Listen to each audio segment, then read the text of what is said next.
Welcome to Michigan Reimagined, presented by Good Marketing and Wagoner Financial. And here's your host, Chris Buck.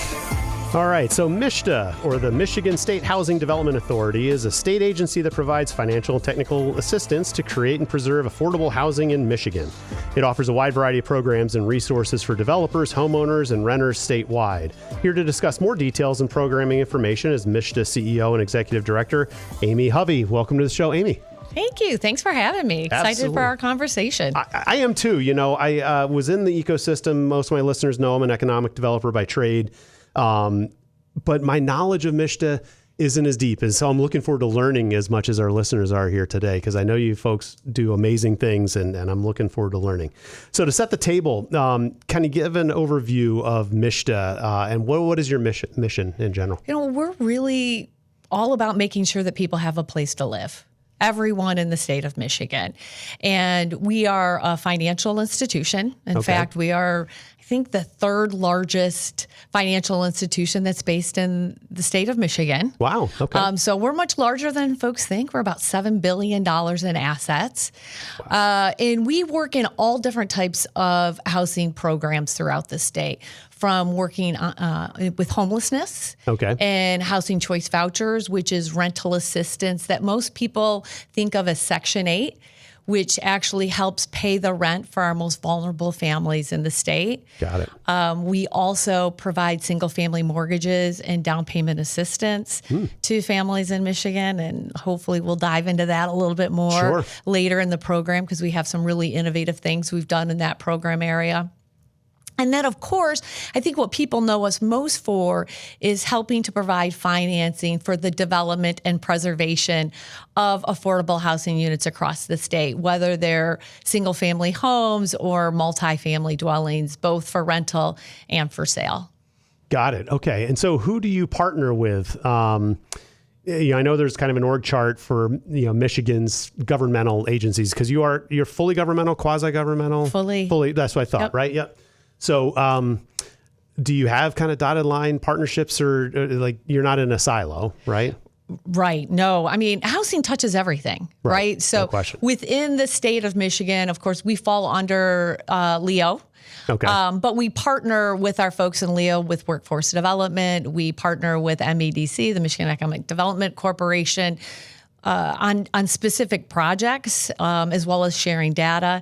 We work very closely with the Department of Health and Human Services, with homeless initiatives. We overlap a little bit and work together on a lot of initiatives, and also data sharing, right? Like, part of that is understanding the problem and helping it to make it easier for folks to access our program. And we do that through sharing information. Our largest partner is the federal government. We are almost 100% funded by the federal government. The only funding that we traditionally get from the state is $50 million a year through our Housing and Community Development Fund. And that's pretty new. In the past, the state really hasn't provided funding for housing through MSHDA. A couple of years ago, they passed giving us $50 million a year, which is crucial in the time of a housing crisis that we are right now. So we're thankful for that partnership. And then, of course, we don't build housing. We don't manage housing. So we have partners across the state, whether they're developers, property managers, shelter providers, housing navigators, this entire housing ecosystem that helps us make sure everyone has a place to live. Right on. Okay. So I believe me, I don't want to go down this rabbit hole, but you talk about being funded by the federal government. Clearly, as we record this in July of 2025, there's a lot of discussions about what the feds are no longer going to fund. Where's your confidence level that that faucet isn't going to be turned off or reduced? I don't know. I don't know what the future is going to hold. I can tell you right now, our funding levels are constant. So through the end of this year, we have funding from the federal government at the same levels roughly as we have in the past. I do know that we're equipped to handle whatever happens, right? Like we are planning right now for different scenarios based on federal funding. We have been meeting a lot in DC and with our federal partners, and I'm confident that the administration understands we're in a housing crisis in our entire country, and that they will continue to fund our programs. In this last large bill that just recently got passed, it did include some provisions with our low-income housing tax credit program, which is one of our larger programs, which actually increases that program by 12%, which is a big deal for us. Right on. Good. Wonderful. Thank you for letting me do that touch and go. So, your audience is pretty much all Michiganders. I mean, Maslow's hierarchy of needs and need housing, right? And you touch everyone in that spectrum. But you provide, in my research and preparation, you have financial support and then you have educational support, right? Because you don't know what you don't know. Let's talk about the financial support right now. Like what programs specifically do you offer to residents of which types of walks, and how do you kind of penetrate that audience, which is the educational side, which we can talk to next. So why don't we start with the financial? So we interface with individuals in only two ways. One is through the Housing Choice Voucher Program, which is that Section 8 rental assistance voucher. We provide about 30,000 families throughout the state of Michigan with rental assistance, which makes us the largest public housing authority in the country in Michigan. Wow. So it's a pretty big deal. Yeah. And so we are constantly working with partners to make sure that those families have places to live and their rent gets paid. And then we also work with individuals with single family mortgages. So we also provide down payment assistance. So if you get a MSHDA mortgage, is what it's called, it often will come with $10,000 of down payment assistance to help with closing costs and down payment. Recently, we've had our first gen down payment assistance program, which boosted that up to $25,000 for first-time homebuyers whose parents also had never owned a home. And then we have partnered with the Federal Home Loan Bank of Indianapolis to provide what we call the MSHDA rate relief mortgage, which allowed us to offer a mortgage right now at 5.5%. Right. Okay. Wow. So we know it, the cost of housing is very expensive in our state. And most Michigan families can't afford to get into homeownership if they aren't already in it right now. But by bringing down the cost of a mortgage, by reducing that interest rate, by providing some down payment assistance, we're able to help more Michigan families get into homeownership, which is really important for a lot of reasons, right? It provides stability to that family, a constant housing payment for years to come, which is especially important in a time where we've seen rents increase up to 25% in a single year. Right. Right. And so it also provides stability for communities. Right. And for employers, because people who own homes, who plant roots, aren't quick to leave. Right. Right. And so it's really important that we work in that. So we've made a big effort in focusing on homeownership. We have broken records at MSHDA in getting more and more families into homeownership. In fact, this past year, we invested in Michigan $2.15 billion. 2 years ago, in 2022, we only invested $700 million. So we have been working really hard at bringing new partners to the table, leveraging additional resources to meet the needs throughout our state. And homeownership creates kind of generational wealth, right? I mean, there's a lot of people who've been renters forever because of financial limitations don't end up having that equity, when they have an opportunity to pull the trigger and maybe sell an asset that they've had for a long period of time. So it's really the gift that keeps on giving. Agreed. And I never really thought about the homeownership being a stability conduit for, say employers, right? Because if I'm trying to make rent every month and then I get the rent increases and I'm chasing the lower thing, and now all of a sudden I'm moving from the city of Lansing to Fowlerville, I might need to change my job, right? Yeah, but if I have a home and I'm paying a fixed mortgage that is definable and you can budget around because it's not going to be changed. Right. Well, it's such an advantage. People fall in love with their community. So they might not switch jobs just because they love their neighbors, right? They've built that social structure that helps them be successful in life. It's also really important for kids not to have to change schools. No kidding. There's lots of research about that, right? And so we know we've had some issues with educational attainment in our state, but getting people to own home ownership really will help with that goal as well. Well, if you want to have home ownership and meet your financial goals, I would really recommend that you get in touch with my friends at Wagoner Financial. They offer a proven process for financial transformation, empowering individuals of all stages. Whether you're just starting out, nearing retirement, or anywhere in between, stop feeling unsure about your financial path. Wagoner Financial can help you with all of your financial goals, be it investments, estate planning, taxes, or insurance reviews. Schedule a consultation today to discuss your individual needs and discover how Wagoner Financial can help you set up to win by calling 517-853-3367 or visit them at wagoner-financial.com. So the people that you're providing the vouchers for and or just any rent assistance or these mortgage products that you have, what are the qualifications? I would imagine they're all over the board and you're probably not going to be able to share the details with me, but how do people access MSHDA and what types of things are you asking them about in order for them to qualify? First of all, you should always look at our website. There's a wealth of information. It's michigan.org/MSHDA. And on that website, it will say renters, homeowners. So you can kind of navigate. And we're always continuing to try to improve it. So cut us a little slack if it's not perfect. Governmental website isn't cutting edge. Right.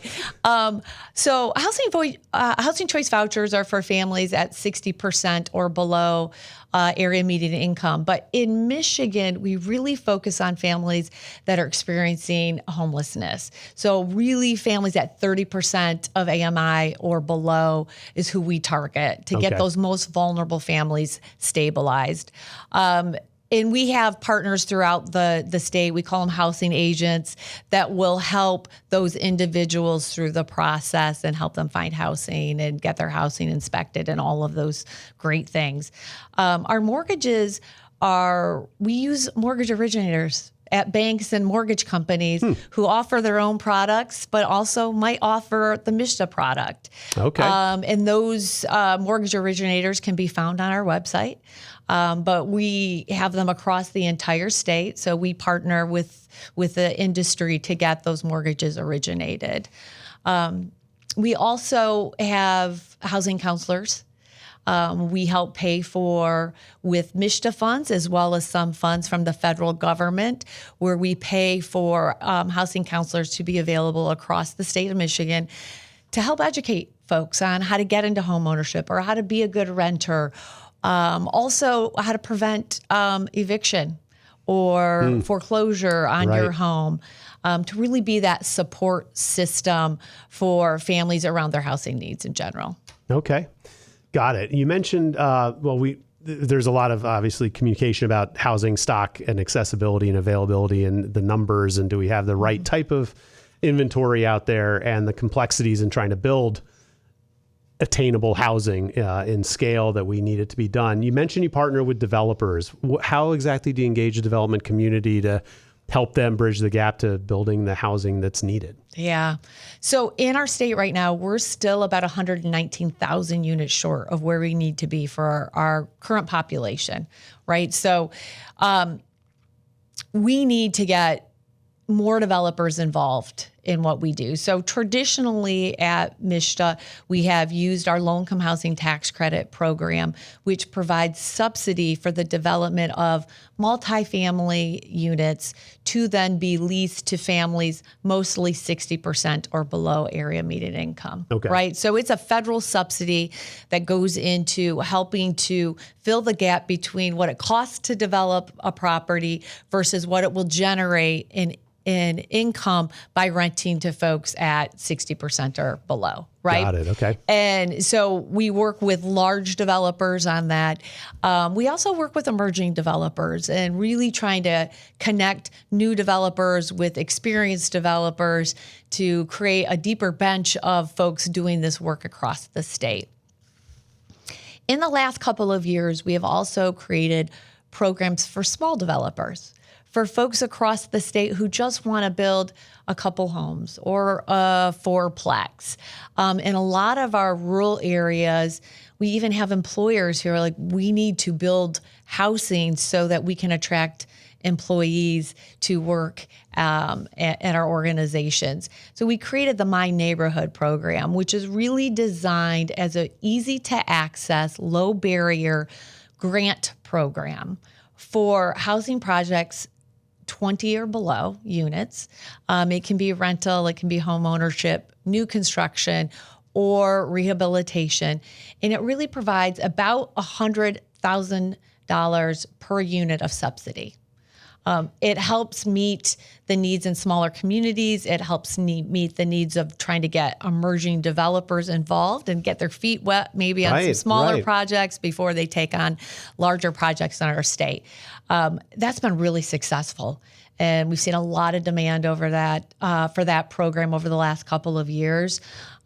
We use it in conjunction with regional housing partnerships and regional housing plans across the state. Because it's so flexible of a program, we really want to use it to be responsive to what the different regions across the state need. Because we know what a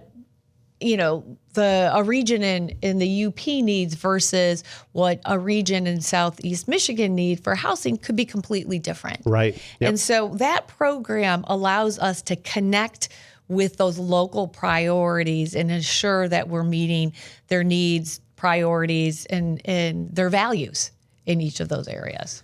Do you work at all with the land banks? Love the land banks. Okay, got it. Because I was driving here actually from my office, and there are 4 or 5 homes that are being built. And it looks like some of them may have been refurbishments of existing structures, and others are more ground up on what has a sign in the ground says it's a land bank project or land bank property. So tell me how you interlace with those folks. Well, we work with land banks in a lot of different ways. Some land banks are developers, right? Not all of our, I think, 53 land banks in the state of Michigan. I might have that number slightly off, but somewhere around there. Not all of them have the capacity to do development, but some of the larger ones certainly do. And so we will enter into grant and loan agreements with them for the development of housing, such as here in Ingham County, where we sit right now, the Genesee County Land Bank, Kalamazoo Land Bank, for the rehabilitation and creation of housing.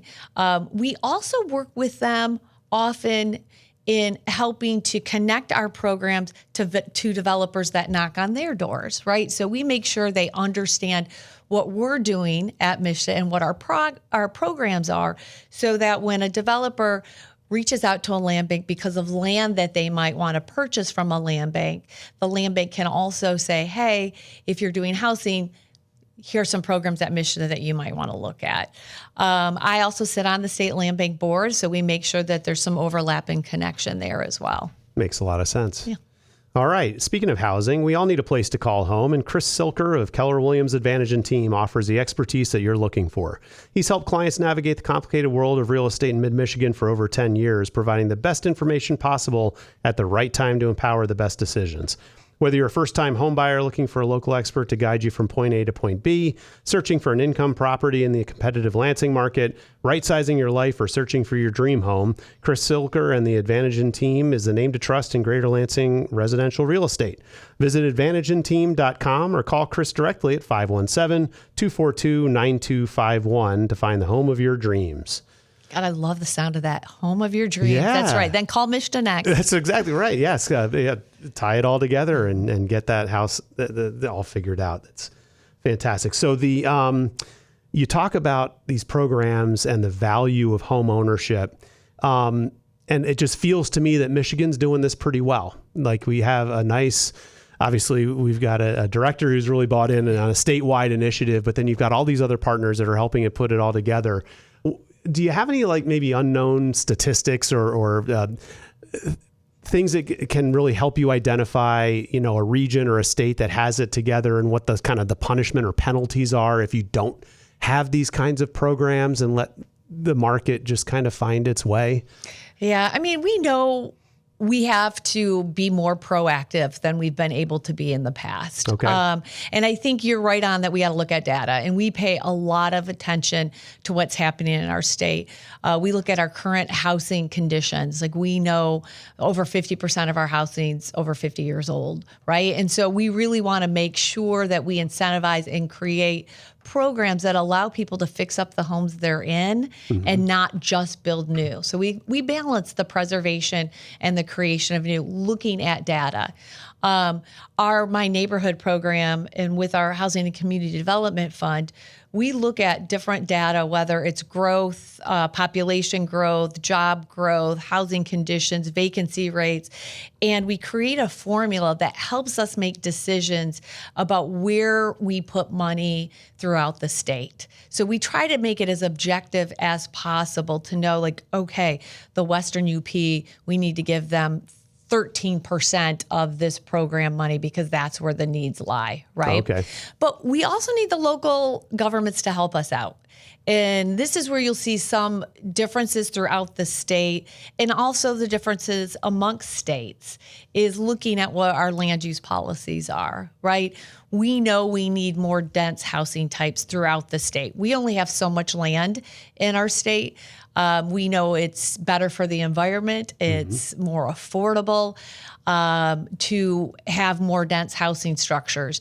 Not all communities allow for that. So we really have to partner with like the Michigan Municipal League, the Michigan Association of Planners, and other folks to do all of that education with our local municipalities to help them kind of step up their game and become housing ready. In fact, we have created a housing readiness checklist at MSHDA to share with local municipalities to say, if you do these things, you're going to be more housing development friendly. Developers will be more likely to come in and be able to develop housing in your communities. Thus, your families will have a place to call home.